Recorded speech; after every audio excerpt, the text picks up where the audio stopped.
episode of Can She Cook, and today I'm going to be making Haitian Bouillon, which low-key translates to broth or Haitian soup. It is something very important to me because this is my first time making it by myself. I've made it with elders before, but never by myself. And I'm very good at seasoning meat. That's all I gotta say. Like, I know how to season my meat. One thing for sure, two things for certain, my meat will be seasoned and delicious. Okay, cooked.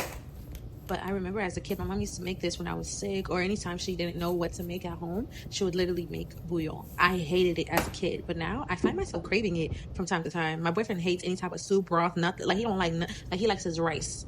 He said that's what holds him up. If he drinks soup, it's not gonna hold him up. But me, I'm gonna turn up, okay? When it comes to this bouillon, baby, I'm gonna turn up. So I use beef.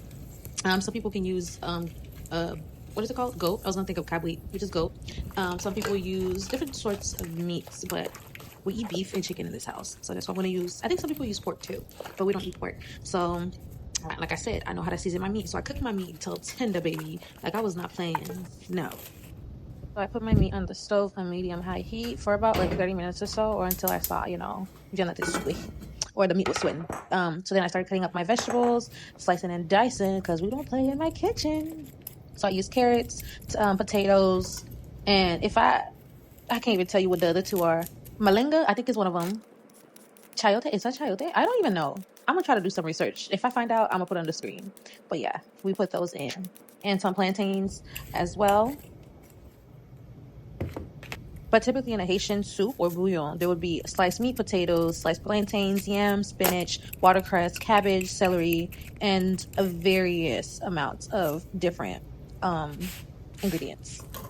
And I just want to say that Haitian cuisine is such a diverse cuisine like no other, because I'm not being biased, but it is so vibrant, and we're mixed of Creole blended with African food, blended with French and Spanish and indigenous groups, all these culinary traditions put in together, which is giving bold flavors, and you just get a little bit of everything. It's just so, our food is so good. Like, if you do not like Haitian food, you're the problem. You're the reason why the world is not spinning. I'm just kidding. But yeah, Haitian food is really I'm just so proud of my culture, and I get to learn these different recipes, and I feel like I'm passing down, like when I have my kids, I'm gonna pass down these recipes just like my mom did and my grandma did. I'm just so happy. But yes, back to the food. Well, after finished cutting my vegetables, my root vegetables, I started washing them and rinsing them thoroughly, because that skin, honey, I don't know, you definitely gotta rinse it a couple times. Just make sure while you're doing this that you're paying attention to your meat, because it can burn. So make sure you stir your meat. So after I made sure that I stirred my meat and it wasn't stuck to the bottom of my pot, I started adding in my vegetables.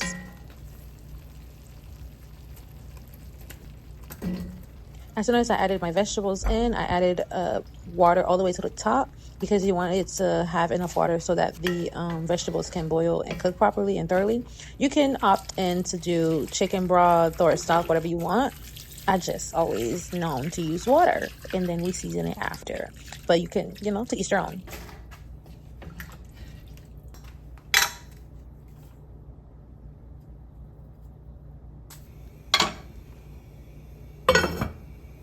So now we're getting to my favorite part. I used to love this part, and I would beg my mom when I was little to let me help her do this, and she would always scream at me to leave her alone. But Mom, I need to help you.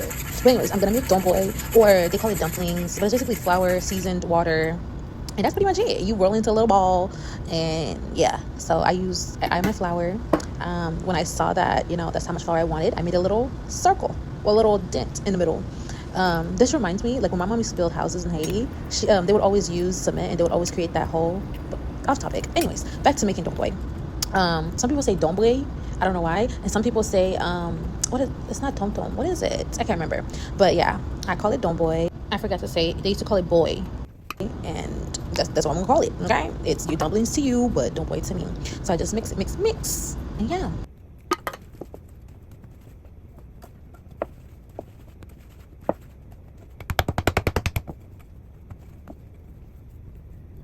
20 minutes later.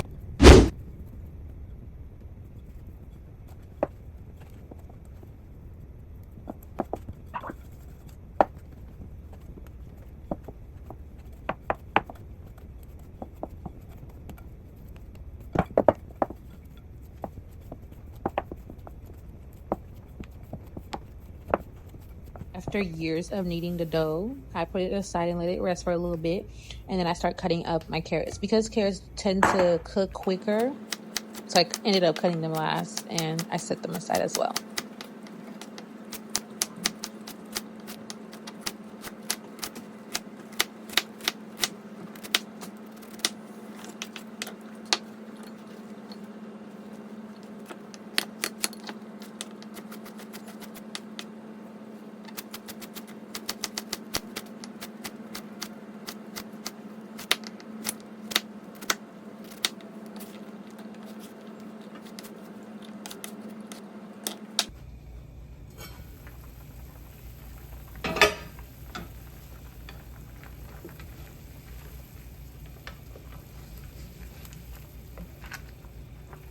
Every couple of minutes, I go and check up on my bouillon, and I also added Scotch bonnet pepper.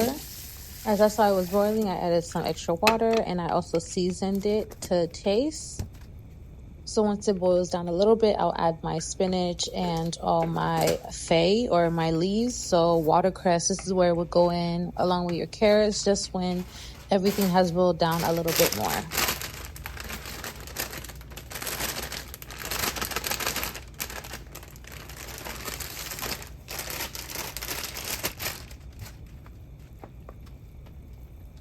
Once you see that everything is cooking down beautifully, you will add your domboy or boy or dumpling.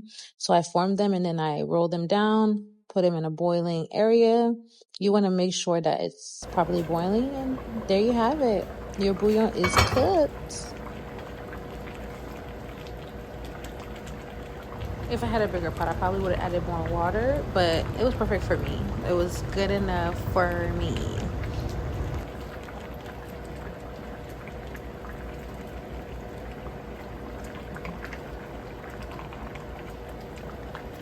When you have cooked, when you're eating on top of the stove, by the time you're done cooking, you're not even hungry.